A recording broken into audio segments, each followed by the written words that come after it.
how to see blocked contacts on iPhone 12.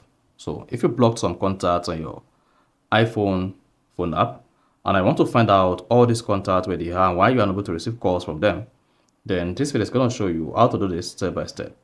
So if at the end of this you found this helpful and informative, please don't forget to like and then subscribe.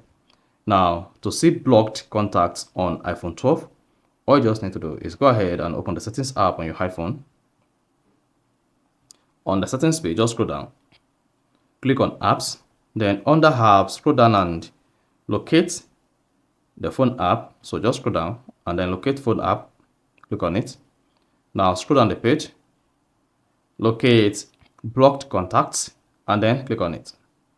Now once you selected blocked contacts, you have access to all the contacts you blocked on your iPhone. You can either add to these contacts or remove them. To remove the contact, just go ahead and click on edit at top right, then delete the contact and then unblock.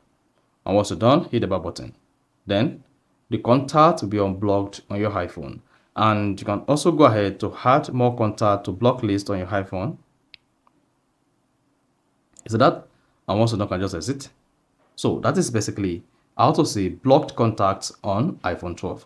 So if you found this offer informative, please don't forget to like and then subscribe.